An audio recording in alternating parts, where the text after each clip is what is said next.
beginning level tap dancers. This is your video number 2 for your series of the basic time steps. So this one now is going to be your single time step. So I'm going to do it just like the basic time step. I'm going to break it down with the shuffle, the stomp, and the buck.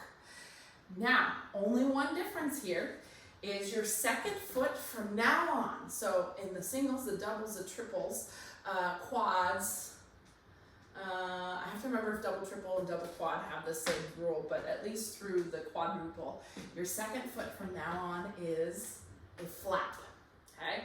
This starts to throw people off a little bit. So when you have a shuffle in there and a flap in there, if you start with a shuffle, it messes people up between not transferring weight in a shuffle and transferring weight in a flap. So that's what you got to be really aware of in this next step. So how do I know what number of time step it is after I've gone beyond basic is what happens right here.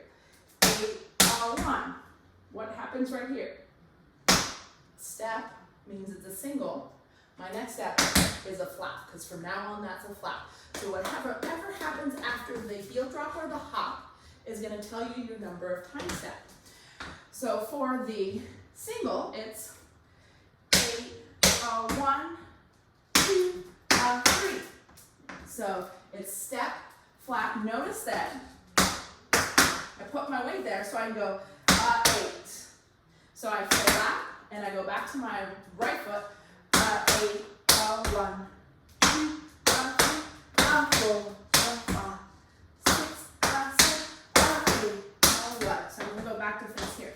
So I'm going shuffle, heel, step, full back, step, shuffle, heel, step, full back, step, shuffle, heel, step, full back, step, shuffle, heel, step, full back, step, shuffle, heel, step, full back, step, shuffle, heel, step, full back, step.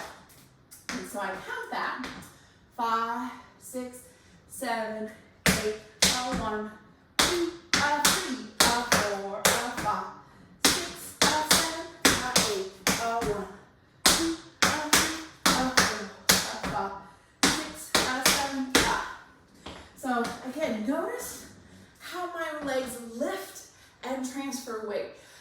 When you're first learning these, I want you to equate these steps to like marches. So every time you put the weight down on one foot, the other foot really comes up. When you get faster with it, it's not going to happen that way as much. It's going to be much smaller. Oops, I just did a double. So it's going to look much smaller like this.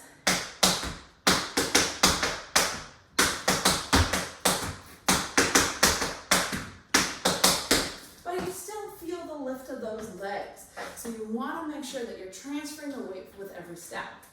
All right, here's the stomp version. I'm going to show you side view first.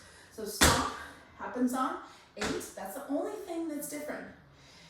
8, 1, 2, 3, 4, 5, 6, 7, 8. 1, 2, 3, 4, 5, 6, 7, 8.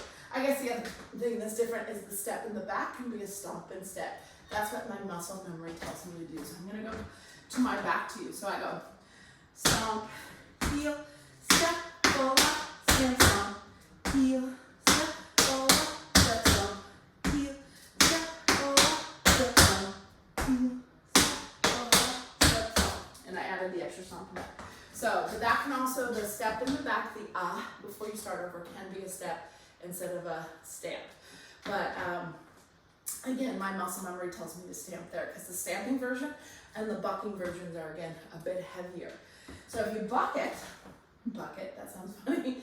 So if you make it a buck, it's going to be that same 8-1. So it's the same rhythm as the shuffle.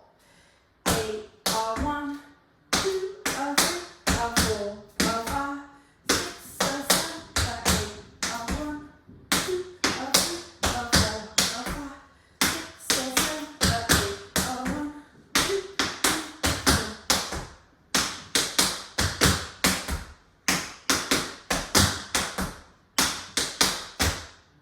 So that is your buck version of it. So that is your single time step.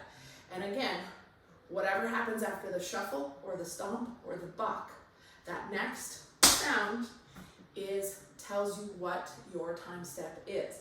So again, in the single, it's a step, and the second foot from now on is always a flap. So that is your single time step. This is video number 2 for your time step series of videos.